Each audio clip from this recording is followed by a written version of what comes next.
Thank you very much. We move on to symposium number 5.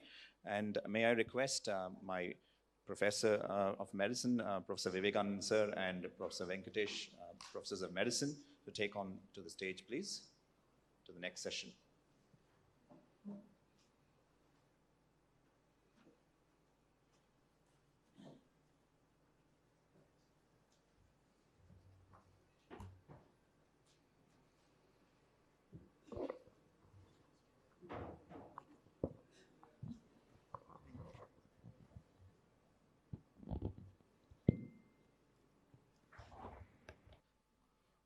Good evening to all. I first of all thank the organizer for giving me this opportunity to chair this session. This session is a wonderful session where we have mostly electrolyte disturbances, which will be beneficial for all specialities. So the hyponatremia is one of the common problem we often encounter. Any person presents with drowsiness, irrelevant talk, we always think about hypoglycemia. In addition, if it is normal, we will think about hyponatremia also. With these few words, I is over to Professor Vijay Bhaskar Reddy for this deliberation. Thank you, sir. Thank you for the introduction. Moving on from glucose metrics to common electrolyte disorders. First talk I'll be giving on hyponatremia, common mistakes during management. Agenda will be, I'll discuss a few basics about hyponatremia. I'll discuss about what are the common mistakes during management and few take-home messages. So we know that sodium is a major osmotic solute in the extracellular fluid. It's an important determinant of the ECF volume status, tonicity, and osmolality. So often when we are talking about sodium, people always think about salt and sodium only. But actually, serum sodium is a measure of water status rather than the total body salt content. So when we're thinking about sodium, you should think about water. A low serum sodium actually indicates excess water mostly. So it's not only a problem of sodium, it's actually a problem of water. So sodium is closely regulated by these three mechanisms: renin-angiotensin-aldosterone system, ADH or vasopressin, antidiuretic hormone, and the thirst mechanism. So these three mechanisms control the body's sodium. So sodium is affected by both changes in osmoregulation and volume regulation. So changes in the plasma osmolality triggers the ADH and thirst mechanism. And if the plasma osmolality is going up, so then there is reduced water excretion and the water dilutes the osmolality. Similarly, you tend to drink more. So if you're losing volume, then also the sensors and the carotid sinus, atria, and the afferent arteriole. This triggers the sympathetic nervous system, renin-angiotensin system, natriuretic peptides, and then you get sodium excretion. So both osmoregulation and volume regulation is there. So how do we define hyponatremia? So hyponatremia, as I already told, is actually excess water relative to the sodium. So people are losing more sodium and there is relatively excess water. Either the person is taking more water or the body is retaining more water. So normal serum sodium level is 135 to 145 milliequivalent per liter or millimole per liter. And hyponatremia is serum sodium less than 135 and severe hyponatremia is less than 125. So it's a very common clinical problem, mainly in hospitalized patients. It's the most common electrolyte disorder in the hospitalized patients. In outpatients, we often do not check the electrolyte levels and we do not find major problems in ambulatory patients. So ambulatory patients, the prevalence will be less than 5%. But in hospitalized patients, depending on the setup, whether in the ICU or whether in sick patients, the prevalence can vary from 10 to 30% in various studies.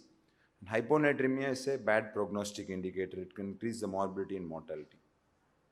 So we can classify hyponatremia in various ways. So based on the onset and rapidity and duration, we can classify into acute, which is classically less than 48 hours, and chronic, which is more than 48 hours. We can have true hyponatremia or pseudo hyponatremia, Based on the severity, we can classify as mild or severe. So most of the cases will be mild hyponatremia between 130 to 135 range, and severe hyponatremia will be only 10% of cases, less than 125 milliequivalent per liter. So the clinical manifestations of hyponatremia depend on the rate of decline of serum sodium, what is the severity, and acute free fall of sodium over 24 to 48 hours produces severe cerebral edema which can be fatal and it has to be corrected quickly. Gradual fall, however, is much compensated by the brain and can be asymptomatic. The symptoms can vary according to the severity of hyponatremia and also the rate at which the sodium is falling. So mild hyponatremia, 130 to 135 sodium, so they can be asymptomatic or there can be subtle mental changes. And moderate patient can have nausea, malaise, and non-specific tiredness. And less than 125 sodium, then we develop progressive symptoms, confusion, coma, seizures also can be there. So if the sodium patient is unconscious, comatose, and your sodium is 133, it is difficult to say that hyponatremia is the cause for the symptoms.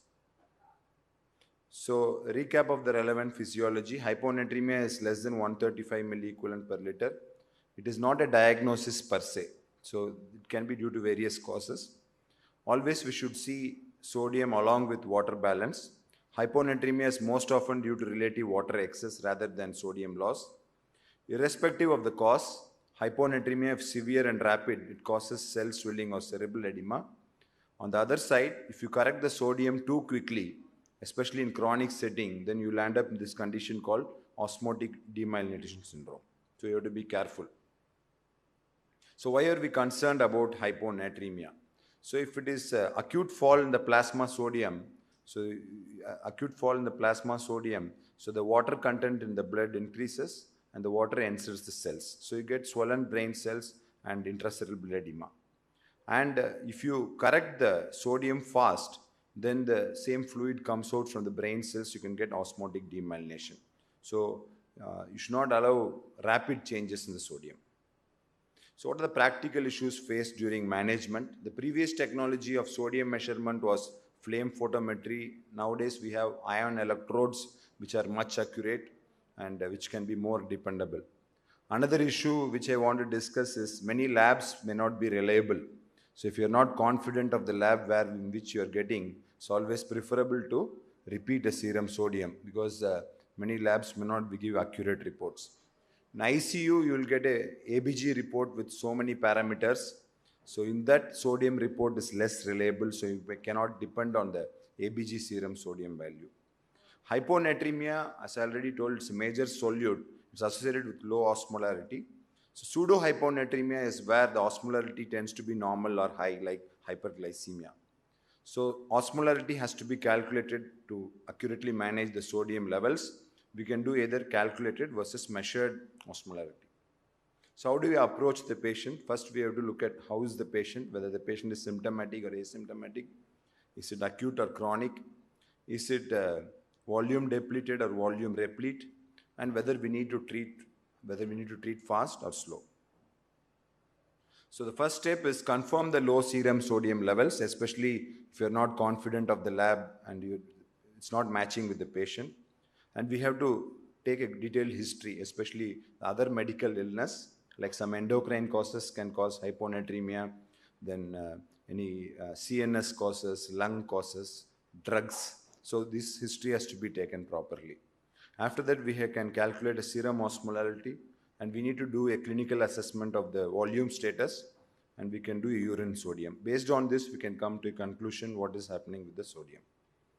So the first step in hyponatremia evaluation is serum osmolarity measurement to assess the tonicity. This is the classical formula, 2 into plasma sodium plus glucose by 18 plus BUN by 2.8. So this is a calculated osmolarity. If you have a gold standard method, we can calculate the serum osmolarity directly by freezing point depression method. It's not available mostly. So hyponatremia is serum sodium less than 135. So normally when hyponatremia is there, usually hypotonic serum osmolarity will be there, less than 275 milliosmol per kg. So if it is hypertonic, then this is not a true hyponatremia. So then you have to look at hyperglycemia or hypertonic fluids like mannitol. Isotonic, again it is pseudohyponatremia. So classical or true hyponatremia is associated with hypotonic. Hypertonic hyponatremia, most often we see due to hyperglycemia. Serum sodium drops by 1.6 milliequivalent per liter for each 100 milligram deciliter rise in the blood glucose level. So blood glucose retains the water in the blood and dilutes the sodium. Isotonic hyponatremia used to be a problem previously when sodium was measured by flame photometry. The lipids blocked the estimation of sodium. But now with ion-specific electrodes, currently, we do not have this issue. So once we clear out the hypertonic hyponatremia and isotonic hyponatremia, we are left with true hyponatremia or hypotonic hyponatremia. Then we look at assess the volume status, and we have to classify these patients whether they are hypovolemic, whether they're losing fluids like renal, like diuretic, or cerebral salt wasting, or extrarenal like GI loss or third space loss, or whether they're hypervolemic like congestive heart failure, cirrhosis, or nephrotic syndrome, or whether they're euvolemic like SAADH, hypothyroidism, hypocortisolism, and primary polydipsia. So once you decide these three, already I told, when you're looking at sodium, we have to look at water. So based on the volume status, we manage these patients. So SAADH is, there are clear-cut criteria. So you need hypotonicity, that is serum osmolality should be less than 275. And normally when the serum osmolality is low, the urine gets dilute. So, but in this case, urine osmolality will remain high, more than 100. Clinical euvolemia will be there. Urine sodium will be more than 30.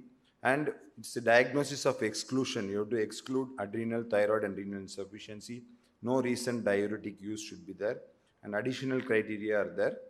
Uric acid less than 4. So SAADH is one of the common causes of chronic hyponatremia. There are so many causes of SAADH: malignant disorders, pulmonary disorders, CNS disorders, various medications, especially antidepressants, anticonvulsants. So that's why we need to take a good history and assess for all these conditions. So patients who are having CNS disease, we have to differentiate cerebral salt wasting versus SAADH. Cerebral salt wasting is hypovolemia, and serum sodium is reduced, but urine sodium is actually increased, and urine output is also increased. So here we tend to replace volume, whereas SAADH we tend to restrict the volume. So coming to what are the common mistakes during management. So this is one case which I saw recently, 45-year-old lady, known case of type 2 diabetes of 10 years duration on 3 OADs. Blood glucose level 500 milligram per deciliter. Serum sodium was 129, and outside she was treated with 3% saline. So this is a clear error in management. First, we already saw that when hyperglycemia is there, then the sodium level tends to drop, that is pseudohyponatremia. So if you correct the serum sodium, so for every 100 milligram per deciliter rise above 100, you have to correct by 1.6. So this patient had 400 above the 100 milligram. So 4 into 6.4, so actually this patient did not have hyponatremia. She did not require any correction with 3% saline. So when the hyperglycemia is there, patients can have pseudohyponatremia. So we don't need to hurry to treat it. This is another case, 45-year-old alcohol excess found collapsed on street. This is very common in Pondicherry, from where I come. Alcohol is very famous in Pondicherry. If you go to government general hospitals, a lot of these patients will be brought and kept in the emergency department. It's confused, disoriented, however, no focal signs. Often we give thiamine and dextrose in these conditions because the alcohol causes hypoglycemia. So we check the blood glucose, we give dextrose, and patient did not have diarrhea or vomiting. You can see sodium was 109 and potassium is 3.2. Alcohol excess patients, they can have gastritis, they can have vomiting. He had seizures and GCS dropped to 9. So this case, you can see that sodium level is quite low and patient is symptomatic. So this actually needs to be treated quickly. So what would you do? You can arrange the tests. We saw a lot of tests: urine osmolality, urine sodium. We can wait for the results, or we can give normal saline or 3% saline. So this case already I told, sodium likely to be acutely depleted, but we cannot say whether it's acute or chronic, but patient is very symptomatic, so we have to give 3% saline. So you don't do it, you're damned, and you do it, you're damned. So you're in a difficult position. So if you give sodium quickly, you can reverse the cerebral edema and the patient can have improvement. But if you do fast, you land up with osmotic demyelination syndrome. So you have to be careful. So we have to differentiate whether it's acute or chronic. More than 48 hours duration is chronic. Unless you should assume it's often chronic if you don't have clear evidence that it's acute. There is a danger of rapid correction. Don't correct the sodium levels too fast. It can cause central pontine myelinolysis. Suggested rate of correction is not more than 0.5 to 1 milliequivalent or 1 millimole per hour. And in one day, we should try to correct only 8 millimole per hour. Sometimes doctors are very happy that sodium is 109, I brought it to 130 within 4 hours. This condition, that is very bad. Similarly, when patient comes with malignant hypertension, we give sublingual nifedipine and drop the BP very fast. So that is also bad. So mostly we have to do this very gently and slowly. So acute hyponatremia management, there are different formulae available. So 3% saline is what is used. So 3% saline is 513 milliequivalent per liter. Normal saline is 154 milliequivalent per liter. I'm not going to difficult formulae. I think all of us have moved away from maths into biology. So simple calculation is 1 ml of 3% saline if per kg body weight. Suppose for a 70 kg person, if you're giving 70 ml per hour, you would expect a 1 milliequivalent increase in serum sodium approximately. So if you want to give 4 milliequivalent per liter increase over 4 hours, so for 70 kg person, you would use around 280 ml. So that's how you have to calculate. So another case, 50-year-old, lethargy and anorexia for 15 days, abnormal behavior and vomiting for 5 days, serum sodium is 120, normal renal liver function, normal blood glucose levels. So patient had history of self-medication for 5 years, stopped 1 month ago. On appearance, he was Cushingoid, and 8 AM cortisol was less than 5 microgram per deciliter. So this case is likely secondary adrenal insufficiency with euvolemic or hypovolemic hyponatremia. Managed with IV hydrocortisone, isotonic saline, serum sodium returned to normal in 48 to 72 hours. So if you don't find the history and if you don't find the diagnosis, then you will end up giving water restriction for the patient or fluid restriction. Patient will not improve. So it's important that we make a good diagnosis. Cortisol deficiency can cause hyponatremia in various ways. That's why it needs to be considered and excluded before you diagnose SAADH. So SAADH, I already told, I showed the criteria. So it's one of the common causes of hyponatremia, CNS conditions, pulmonary conditions, and various drugs, especially antidepressants and antiepileptics like valproate. All of these are associated with SAADH.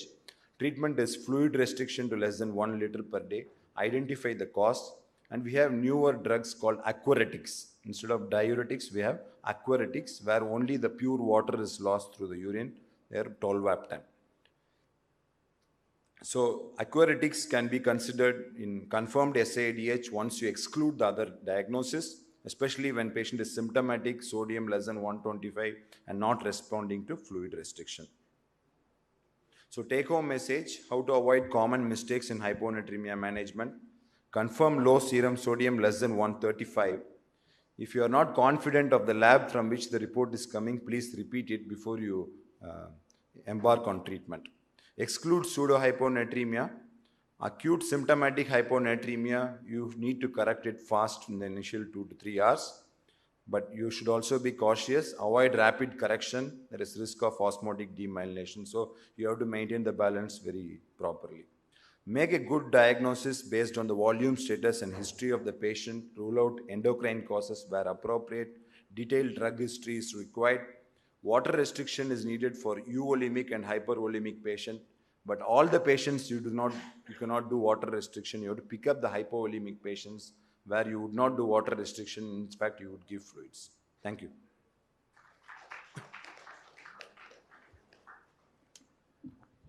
Sir, we will have the discussion at the end.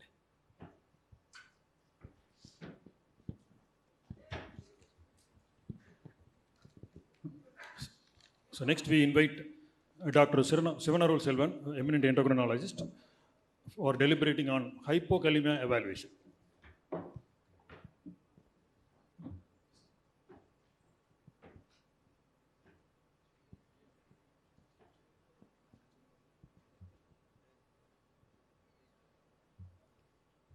Dr. Sivanarul Selvan is consultant endocrinologist at Pundra Hospital, Tirunelveli, NS Hospital, Kollam. He has done his DNB endocrine from CMC. Over to you, Dr. Sivanarul Selvan. Respected chairpersons and colleagues, Dr. Vivekanandan is my teacher and Dr. Venkatesh is my colleague. Happy to share with you guys. So the next 20 minutes we'll discuss about how to approach and how to evaluate hypokalemia. So the outline will be what is the definition of hypokalemia and what is the severity, various severity, and how common is hypokalemia, and what is the importance of hypokalemia, and what are the aims of evaluation, and what are the etiology, and how to evaluate in a given patient.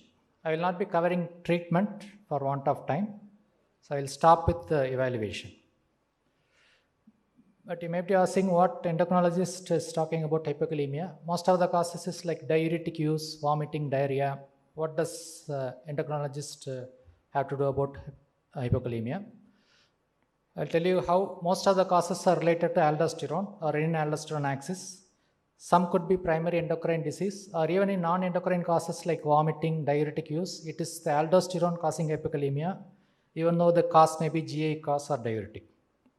So most of the causes, it is somewhere related to aldosterone axis. So the hypokalemia is defined as a persistent low potassium less than 3.5. Just now one value of 3.1 or 3.2, don't jump and make a diagnosis. Please repeat it if it is only mild and patient is asymptomatic. So persistent low potassium less than 3.5. And it could be mild to severe. Mild is between 3 to 3.5. Most of the times patients is asymptomatic. Moderate is 2.5 to 3. Patients may have mild symptoms, neuromuscular symptoms. And if it's less than 3.5, patient is at risk for paralysis and cardiac complications. Most of the times in mild patients, you may not treat at all if there is no ongoing loss. Moderate disease, most of the time oral supplement will be enough. And severe disease, you should consider IV replacement. So how common is hypokalemia? Most of the studies previously have noted a prevalence of between 1 to 5%. And this is one of the studies from Swedish population. It has noted a quite high prevalence, up to 14% in OPD population from the national registry, and up to 20% in inpatient setting. And up to 20 to 50% of patients using diuretic develop hypokalemia at some point of time. This numbers is quite slightly high than what we see, but still hypokalemia is quite common. So what is the importance of hypokalemia? For that you should know what is the role of potassium in the body. So potassium is quite opposite to the previous one, so it is sodium. Sodium is the main extracellular cation, whereas potassium is the main intracellular cation. The total body potassium is around 50 milliequivalents per kg. That will be around 3,500 milliequivalents in a 70 kg male, of which most of the potassium is intracellular. 98% is intracellular, whereas only 2% is extracellular. Totally opposite to the sodium. And this gradient is very important for all cellular fractions. The potassium intracellular versus extracellular gradient is important to maintain the resting membrane potential. That helps in maintaining the cellular excitability. That is why this change in potassium can alter this RMP and it can become the cell to less responsive to stimulation. So hypokalemia can cause hyperpolarization. So cell will become more and more less responsive, and earlier effects are seen in excitable tissues like cardiac and neuromuscular. However, all cells will be affected. Just food for thought. In community, we say discrimination and inequality as bad things, but at intracellular level, discrimination and inequality is the basis of life. Potassium has to be specifically segregated or discriminated intracellularly, whereas sodium has to be specifically discriminated extracellularly. If sodium and potassium ask for equality, they want to be equal between inside and outside the cell, there will be no life. So discrimination is the basis of life at the cellular level. And also negativity we talk as a bad thing, but at the cellular level, negativity is the basis of life. The resting membrane protection has to be maintained at a negative levels. The RMP is usually between -50 to -70. If there is no negativity, there is no life. So just why potassium is important. So this maintaining the RMP is so important by the sodium potassium ATPase, so much so that 30% of all the ATP generated is used for this one sodium potassium channel. It is present in all cells, and about 1/3 of all the energy is consumed in maintaining this function. So much is important for this gradient. And 1 milliequivalent drop in potassium may not look very significant, but 1 milliequivalent drop can alter the intracellular extracellular ratio by up to 25%, thereby causing hyperpolarization and less responsiveness of the cell. That is why hypokalemia is very important and need to be treated. So what are the aims of evaluation? First, you need to confirm the hypokalemia, rule out pseudohypokalemia, assess the severity so that you can decide the mode of treatment, tempo of treatment, find out what is the cause of hypokalemia, and once you start treatment, you should monitor for the side effects. Basically, you need to monitor ECG to rule out any adverse effects. So first, confirm hypokalemia, whether it could be lab artifact or pseudohypokalemia, sometimes called as spurious hypokalemia or seasonal pseudohypokalemia. Three things mainly can cause pseudohypokalemia. One is the increase in the WBC count. When the counts are high, it can consume the potassium so that there will be falsely low potassium. And when there's a delay in the sample analysis, when it is stored for a longer time, more and more WBC will consume the potassium in the plasma so that you will have a falsely low potassium. And if there's an increase in the ambient temperature, again it can activate the sodium potassium ATPase and can cause pseudohypokalemia. So this one study has shown that the temperature and potassium are inversely related. During the summer time, there is an increased incidence of hypokalemia. It is not a disease per se, it is just a pseudohypokalemia. More is the temperature, more is the stimulation of the sodium potassium ATPase. And if you store the sample for more time, there may be a falsely low potassium. And this may be important, and there are some places in UK where they will lower the cutoff of potassium, normal potassium, because of the higher ambient temperature. Maybe this is, we have to study in our population also, because ambient temperature is most of the time higher than in the Western countries. Maybe we should consider lowering the potassium depending on the temperature. So once you confirm, assess the severity so that you can decide whether to treat, what route to treat and how fast to treat. The main tissues affected will be the neuromuscular and cardiac tissues. In neuromuscular, initially the patient can complain of leg cramps, fatigue. Later on they can go on to develop muscle weakness, flaccid paralysis. And smooth muscles in this GI system can also get affected, constipation, paralytic ileus. And patient can also rarely develop respiratory muscle failure. And cardiac problems both in the conductive and cardiac muscle can be affected. Most of the time there will be ECG changes in severe hypokalemia, starting from UVA changes, TA flattening, etc. And patient can develop arrhythmias, both atrial and ventricular arrhythmias. And there are other manifestations also, like patient can develop diabetes, nephrogenic diabetes insipidus. Severe hypokalemia can cause rhabdomyolysis, and it can impair insulin secretion, and it can also precipitate hepatic encephalopathy in a liver disease patient. These are all at-risk patients for arrhythmias who have hypokalemia, older patient with the coexisting heart disease, patient on digoxin therapy or at risk for digoxin toxicity. If you are giving anesthesia, patient can develop arrhythmias if you don't correct hypokalemia. And coexisting hypomagnesemia can aggravate the cardiac complications. It can cause torsades pontis. So all these groups, you should carefully treat hypokalemia because they are at risk for cardiac arrhythmias. So what are the causes of hypokalemia? For that, you should know how potassium is regulated. So there is external balance based on the input and output. There is internal balance based on the intracellular shift, and then there is renal balance. So this is the potassium homeostasis. This is the external balance based on how much you intake and how much that is excreted. On an average, the intake will be 100. It may vary between 40 to 150 milliequivalents. 90% is excreted in the kidney and 10% is excreted from the feces. That is the external balance. Most of the time, the recurrent is around only 40 milliequivalents. Most of the time, we take up more than what is required. 40 milliequivalents is sufficient for any given patient. So we most of the time consume more than what is required. So this is the internal balance. That is a shift between the intracellular and extracellular space. 98% is in the ISF and 2% is in ECF. And three things can stimulate the shift from extracellular to intracellular space. That is, one is insulin. It can stimulate intracellular shift. Beta-2 agonist can again stimulate intracellular shift, and alkalosis. All these things can stimulate a shift from ECF to ICF. So why insulin is acting like that? Because most of the time we consume more than what is required in the diet. So when you consume lot of potassium, body has developed mechanism to prevent hyperkalemia when you consume more potassium from the diet. So when you consume diet, insulin gets secreted to control the hyperglycemia.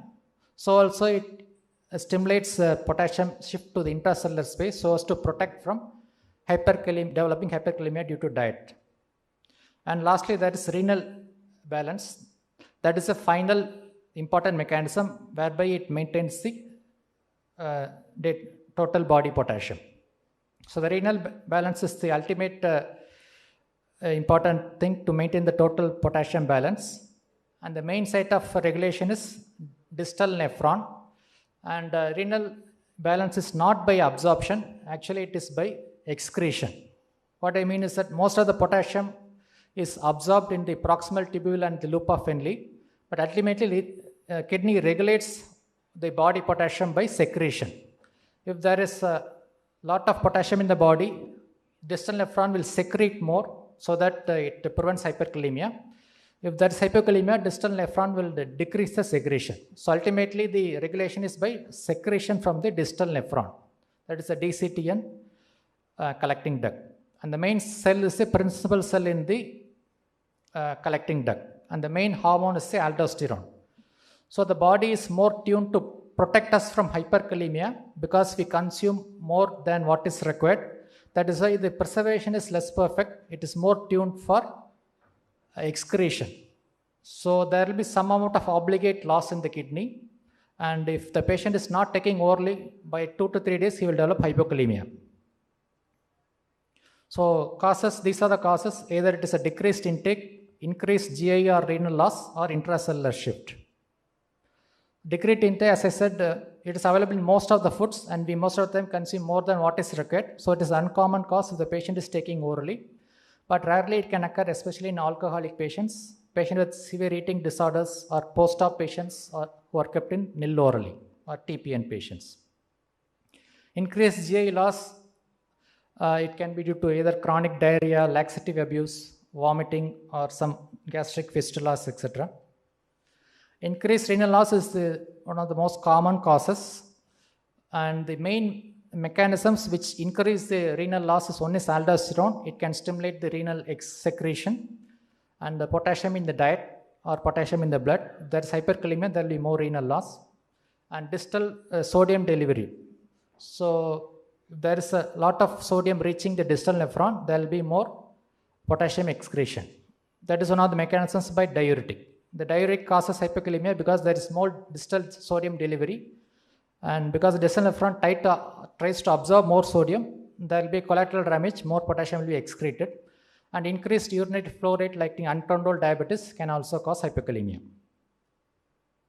So these are various renal causes. Aldosterone, some of various causes. We'll come to that in the next slide. Diuretic use, acute hyperglycemic uncontrolled diabetes, or primary renal tubulopathy like Barter's Gentleman renal tubular acidosis, and hypomagnesemia, again a very important cause. Any patient who is not able to correct, you should definitely check hypomagnesemia, because hypomagnesemia can increase the renal potassium excretion. So aldosteronism can be of various forms. It could be either primary autonomous aldosterone production, that is primary aldosteronism, or other derivated hormones can act in the mineralocorticoid receptor, like Cushing's disease. Some forms of CAH can cause hypertension with hypokalemia, or it could be secondary hyperaldosteronism like renal artery stenosis, Bartus, etc. Or Little syndrome, it has aldosterone-like picture, aldosteronism-like picture, but it's actually activating mutation of the sodium channel in the distal tubule. Or other forms like glucocorticoid remedial aldosteronism, apparent mineralocorticoid excess, etc. So there's a lot of endocrine causes which can cause hypokalemia.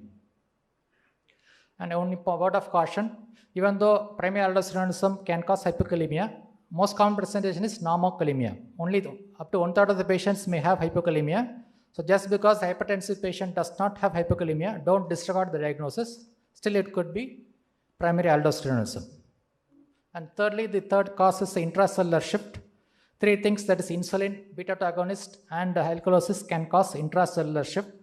This can be seen in conditions like thyrotoxic periodic paralysis and familial or sporadic hypokalemic periodic paralysis. It is an intracellular shift. So how to evaluate? You need not extensively evaluate in all patients. When the diagnosis is obvious like diuretic use or vomiting, there is no need for extensive evaluation. When the cause is not clinically apparent, or when the clinical picture is suggestive of underlying cause like renal tubular acidosis, you should evaluate further. Or if it is refractory or recurrent, you should definitely evaluate completely. What are the tests you should do?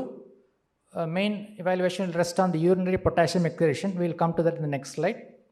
Another electrolytes, whether it is an isolated hypokalemia or there are associated other electrolyte abnormalities, you should check sodium chloride, bicarbonate, calcium phosphate, etc. Always check magnesium, because hypomagnesemia can cause refractory hypokalemia, and unless you correct magnesium, it will be very difficult to correct the hypokalemia. And check the ABG to rule out whether there is acidosis or alkalosis. If ABG is not available, at least check a serum bicarbonate. And don't forget to check thyroid function. That is one of the acquired causes for periodic paralysis. And other urinary tests may or may not be done, like urine sodium chloride and osmolality. So urine potassium excretion is one of the important tests to classify the hypokalemia. Various types, 24-hour urine excretion, spot urine potassium excretion, etc. can be done. 24 urine excretion, if it is less than 20, that will indicate a non-renal cause. If it is more than 20 or more than 30, that will indicate a renal loss. Similarly, if a spot sample, if it is less than 20 milliequivalents per liter, that will be a non-renal loss. Or if it is more than, it is high, it suggests a renal loss. Similarly, you can check spot urine potassium create ratio. Transtubular potassium gradient was suggested as a better investigation initially, but I think it has got a lot of limitations and it may not be necessary. So based on the evaluation, you can construct an etiological tree. You need three things. What is the urine potassium excretion, low or high? Whether the patient is hypertensive or not normotensive.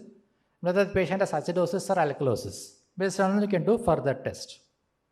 So this will be the etiological tree. First, you check the urine potassium. If it is low, that means it is either a GI loss or an intracellular shift. If it is GI loss, it could be diarrhea or laxative abuse or villus adenoma. Or it could be intracellular shift like HPP or thyrotoxicosis or insulin usage, etc. The urine potassium is high. Then you look at the blood pressure. If it is low or normal, it could be either of the two things like loop diuretic abuse or Bartter syndrome, magnesium deficiency, or some drugs like penicillin group or vomiting. You can further classify based on the urine chloride, but if it is low, that will be the important thing. So we can further classify based on the ABG status, whether the patient has acidosis or alkalosis. If it is acidosis, it is RTA. If it is alkalosis, it could be diuretics, Barters, Titelman, etc. And if the blood pressure is high, this is where most of the endocrine conditions comes. If it is increased urinary potassium and if the patient has high BP, then there could be multiple endocrine causes. Either it could be a primary aldosteronism or secondary aldosteronism, or it could be aldosterone-like defect like Cushing's, etc. In this situation, you should check renin or aldosterone to further classify. So this will be the most of the endocrine conditions comes in this situation. So I asked what does the endocrinologist has to do with hypokalemia? As you can see, most of the causes is somewhere related to aldosterone. Some could be obvious cause like primary aldosteronism. Some could be still related, even though vomiting may be the cause, still it is the aldosterone causing potassium excretion. In diuretic also, it is the aldosterone causing potassium excretion. So some way aldosterone is related to hypokalemia.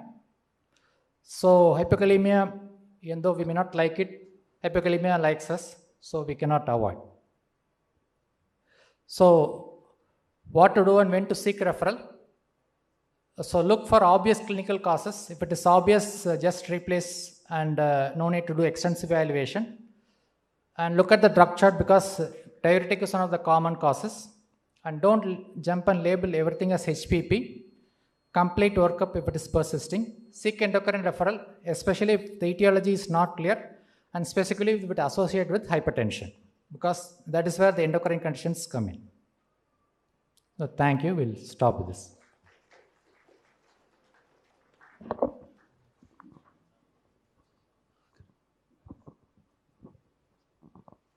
Thank you very much.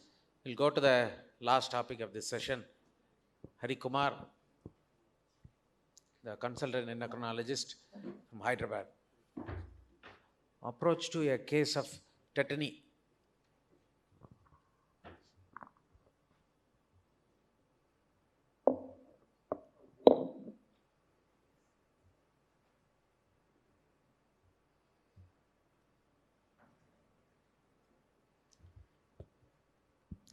Good afternoon, everybody. Thanks to Dr. Sridhar, Team Trendo for inviting me. When compared with the previous two talks, the sodium and potassium, calcium is relatively better electrolyte to manage. Doesn't give much confusion, has not many causes which disturbs it, and limited options, limited symptoms, easiest to treat and evaluate. Okay. So I shall not take 20 minutes. I shall possibly finish in maybe 15 minutes so that we can have better interaction. I shall cover the topic under the following headings: hypocalcemia, hypopara, some issues, management, and some special situations. The cartoon will depict most of the things what I am going to speak in the next 15 minutes. Approach to tetany is what has been told. Tetany is basically means it's a spontaneous involuntary muscular contraction. Why it happens is something different, commonly due to low calcium. So tetany as a symptom just indicates likelihood of low calcium. There can be low magnesium or other things also as well. The another important thing about tetany is there are two components of the same symptom. It is sensory as well as motor. The sensory symptoms are the ones which are like the perioral paresthesias, some tingling happening, or premonition, the patient is likely to get a spasm. So the spasm, cramps, all those things are the motor symptoms of tetany, whereas the paresthesias are the sensory symptoms.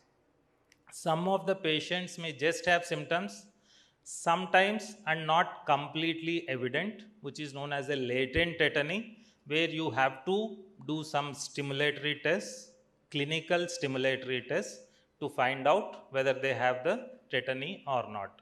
Those are the Chostek's and Trojer's sign. The another important thing to understand, commonly the Chostek's is the one where you tap on the facial nerve and then the twitching happens. 25% of normal public has it. 25% is a huge number for any sign to be positive in a disease. So that is not much of use. So Trojer's is the one which most of us follow in the clinical practice. You inflate the cuff for about above systolic 20 mm Hg. Keep it for 3 minutes. There is a classical carpopedal spasm. So that is important to know. And whenever you have tetany, just remember the cramp as an acronym. What are the causes for it? The hypocalcemia being the first one. The clinical situation where you find is second is respiratory alkalosis because of hyperventilation. Third thing, metabolic acidosis, As a compensation, you may have respiratory alkalosis and get the same symptom, hypomagnesemia and porphyria. So these are the common symptoms, diseases which you should evaluate when somebody has got tetany. Now, calcium homeostasis, why it is important to understand, there are three key hormones which are relevant here. First and foremost being the parathyroid hormone. Whenever your calcium is low, it is sensed at the calcium sensing receptor and the PTH is released more, and it goes to the bone and breaks more bone and releases more calcium into the circulation. Now, at the same time, it also goes to kidney and activates the vitamin D, and it also prevents the calcium loss, other mechanisms to bring up the calcium. When calcium is high, the calcitonin is the one which takes note of it and then suppresses the PTH. Third player is the vitamin D, which is also a hormone, which activated vitamin D actually helps in increasing the intestinal absorption of the calcium. So those are the three key players whenever you are looking at the calcium metabolism. Definition of hypocalcemia, less than 8.5 milligrams per deciliter. Ionized is 50% of the one, and it is bound form what we are measuring.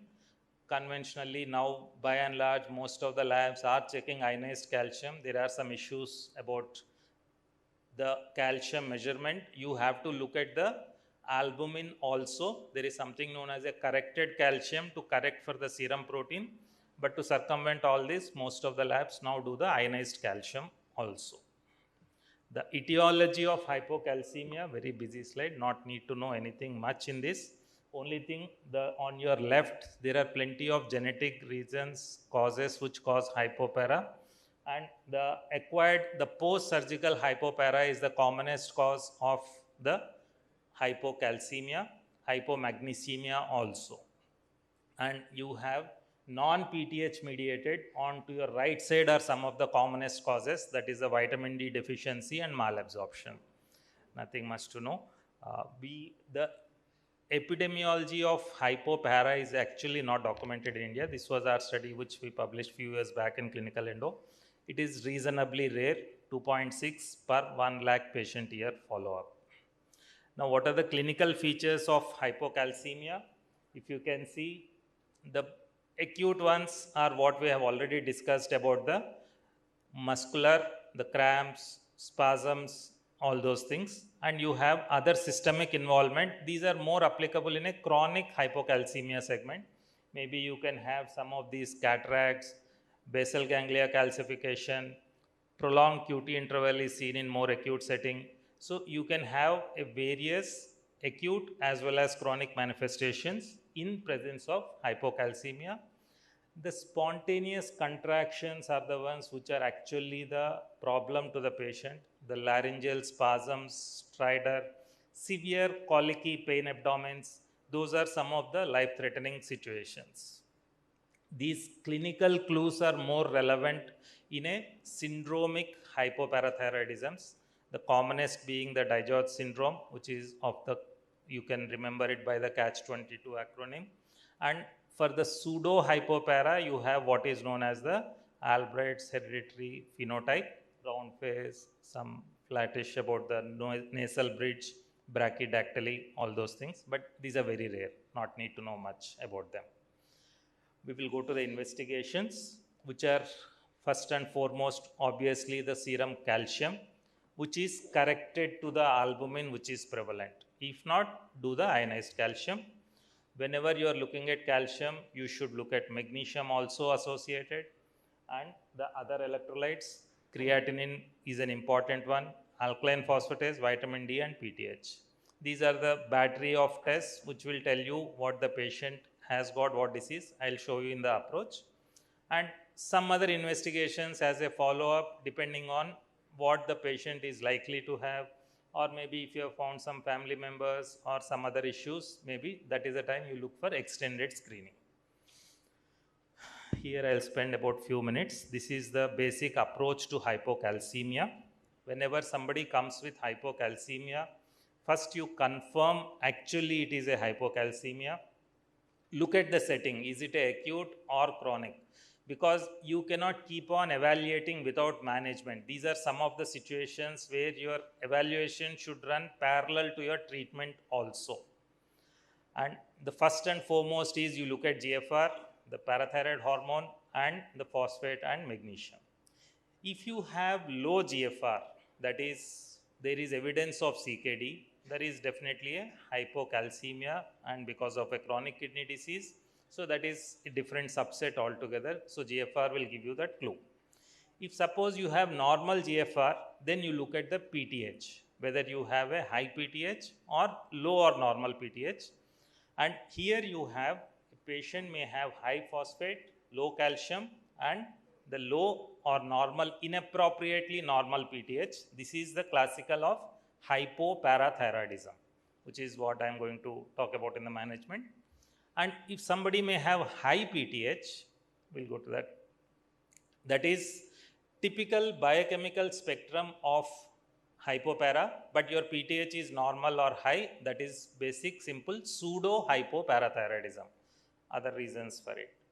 Suppose patient may have low or normal phosphate, then you check the alkaline phosphatase and vitamin D, and here you have the common garden variety of osteomalacia, where you have a high alkaline phosphatase and low vitamin D, or vitamin D deficiency, or BDDR type 1 and 2, which will have high alkaline phosphatase and normal vitamin D dependent rickets. So this is basic approach whenever you are looking at hypocalcemia.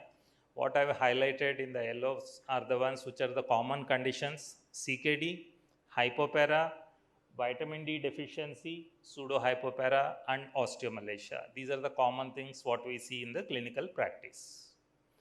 Management is very simple. If it is acute hypocalcemia, there is no other way other than replacing it intravenously. The conventionally, most of the places, calcium gluconate is the one which is available. Each ampule is 10 ml and it is 10%. So it gives you about 90 milligrams, to be specifically 93 milligrams. And you have to give 2 ampules of it dissolved in 5% dextrose over a period of 15 to 20 minutes. Don't push, because that will cause a lot of problem. You have to give it slowly over a period of 15 to 20 minutes, preferably under a cardiac monitoring.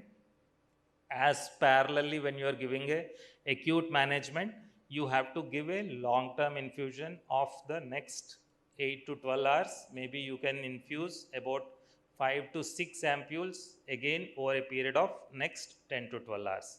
That is the management of acute hypocalcemia. In some patients, especially if there is a magnesium deficiency suspected because of the clinical reasons, you can give magnesium 2 gram as a bolus and infusion of 16 grams over next 24 hours.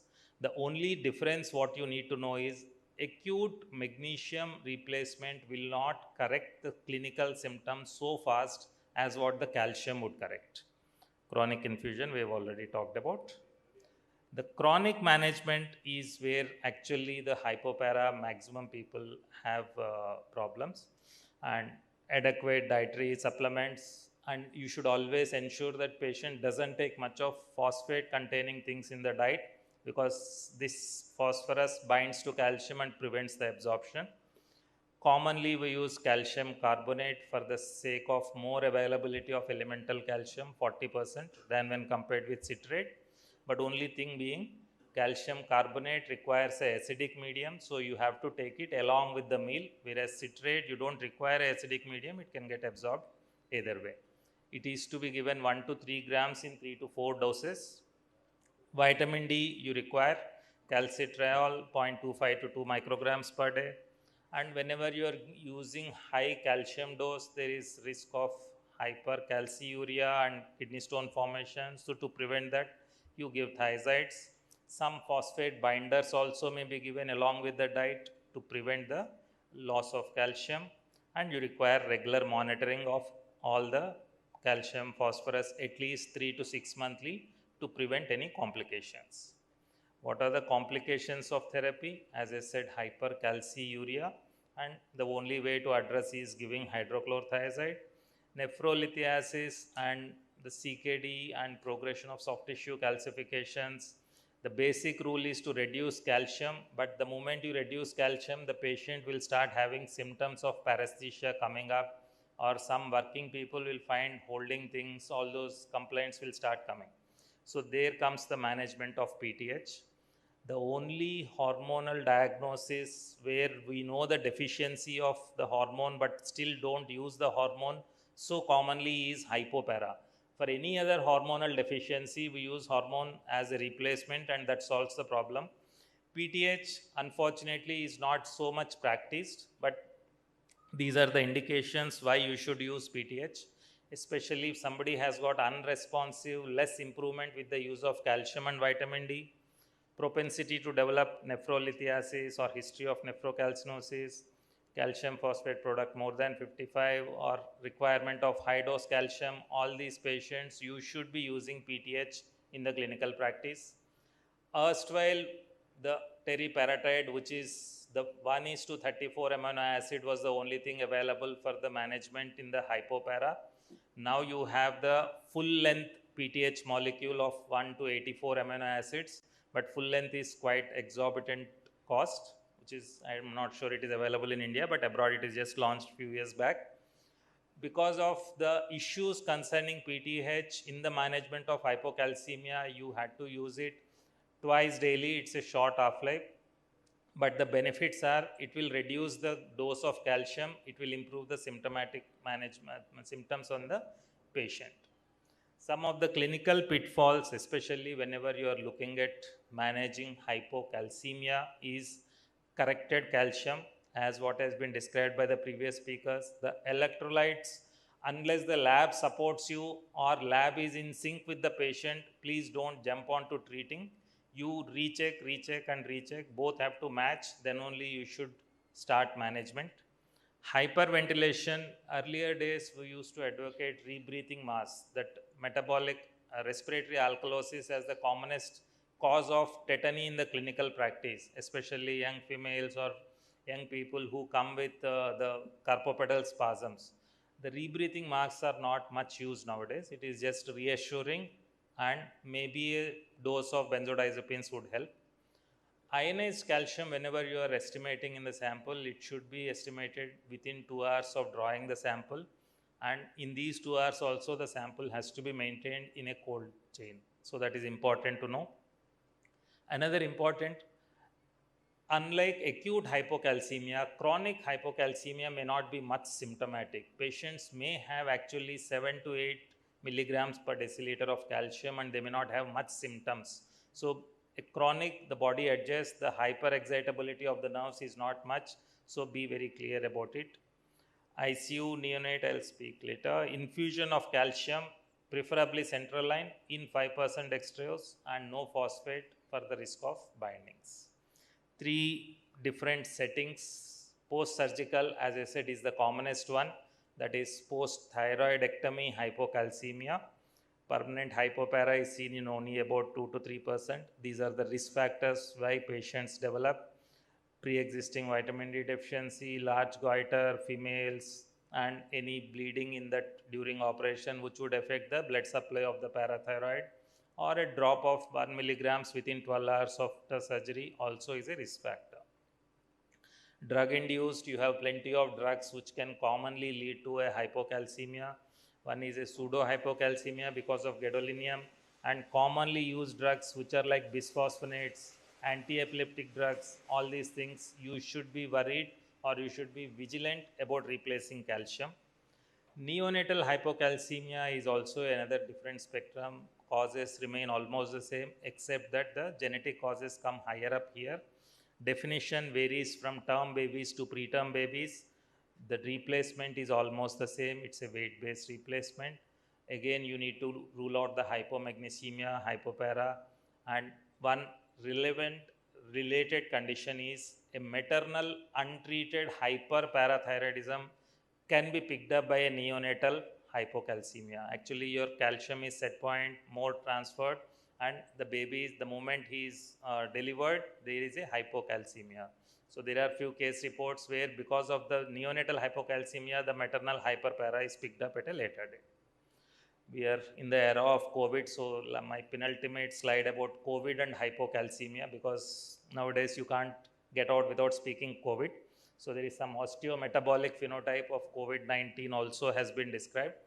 More hypocalcemia as a marker of severity independent of other reasons which the patients have been admitted for. Maybe because of widespread vitamin D deficiency, and I'm sure most of you would agree that people have taken excess dosages of vitamin D during the COVID era, but the relation being hypocalcemia aggravates the coagulopathy. So there are some reasons why it increased the mortality in the COVID era also. So to conclude, hypocalcemia is an emergency in clinical practice. Both assessment and management have to go parallelly. Don't wait for the final diagnosis to come.